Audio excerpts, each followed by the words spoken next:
Hello, welcome to Borderlegs. Today I will speak about the EU's top 3 challenges in its trade policy in the coming months. This week, EU Commission President Jean-Claude Juncker held his State of the Union speech. That speech put trade policy at the very top of the EU's priorities for the coming months. Juncker announced the EU would launch new free trade agreements with Australia and New Zealand, that the Commission would increase transparency in free trade negotiations, that it would fast-track free trade agreements. The EU is also introducing a new bill to screen foreign investments for national security reasons. And the EU is also hoping to finalize free trade negotiations with South America, with Mexico, and with Japan in the coming months. This is what Mr. Juncker said. I will tell you what Mr. Juncker did not say about the key issues the EU will be grappling with in the coming months.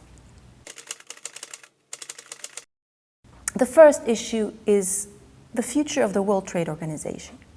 The EU is trying to secure a deal on agricultural subsidies in the WTO ahead of the coming ministerial meeting in Buenos Aires in Argentina in December.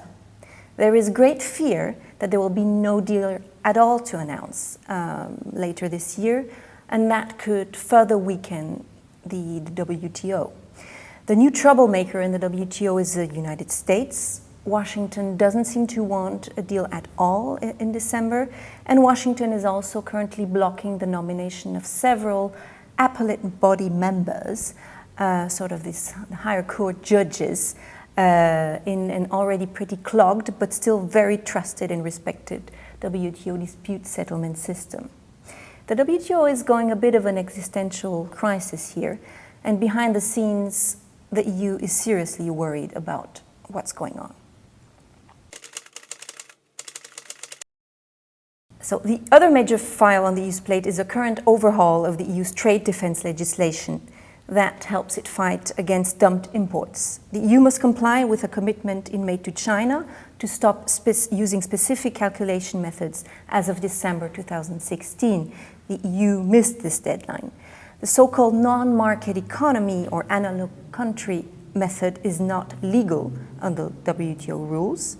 And to make up for the coming dropping of this WTO illegal method, the Commission is proposing to beef up its standard method, it applies to all, to better capture China's own illegal practices such as massive subsidies to industrial sectors such as steel or aluminium, ceramics, among others.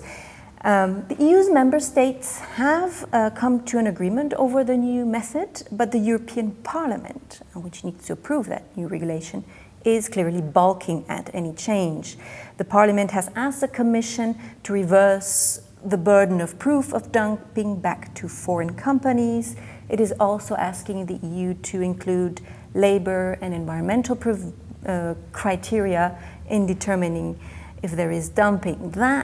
These demands could run afoul of WTO rules, and that's why the Council, this means the Member States and the Parliament, are not ready to really give in to the Parliament. There was a meeting on Tuesday, the 12th of September, on this, and it led nowhere, and there's a deadlock.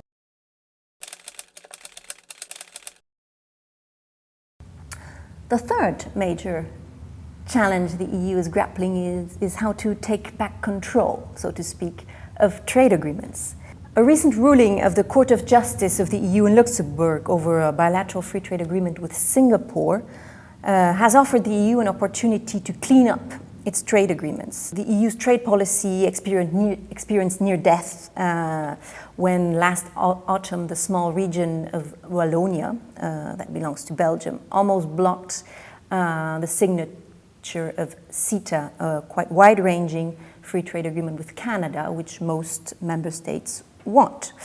The Court of Justice ruling decided which part of free trade agreement is mixed competence and which part of the agreement is EU only. The EU-only part of free trade agreement is easier to ratify. It only needs a qualified majority among the member states in Brussels and the European Parliament. The mixed part includes the very controversial investment court system, which Wallonia, among others, was very unhappy about. And so now the EU wants to take out investment dispute settlement completely out of a free trade agreement, so that to be able to fast track all the rest and have an easier and quicker ratification process. Actually, the EU member states are not all very happy with this, because mixed trade agreements gives them a veto power and also big leverage over the Commission. So they can, leverage a deal with Canada to make demands on different issues. For example, Bulgaria and Romania, during the CETA negotiation process, put pressure on the Commission to negotiate better visa conditions for the citizens, something that is not included in the agreement, but that was a good way of blackmailing Canada and also the Commission on this deal. That control would go, of course, if the EU starts doing EU-only free trade agreements. So we will see how this works out in the coming months. Borderlex will be following all these topics, the 3 challenges I mentioned, and also all the free trade negotiations that Jean-Claude Juncker talked about in his speech this autumn. Visit our website, www.borderlex.eu, and do take a trial of our premium news service so that you get all the insider info of what's going on in Brussels and some member states on trade. Thank you very much.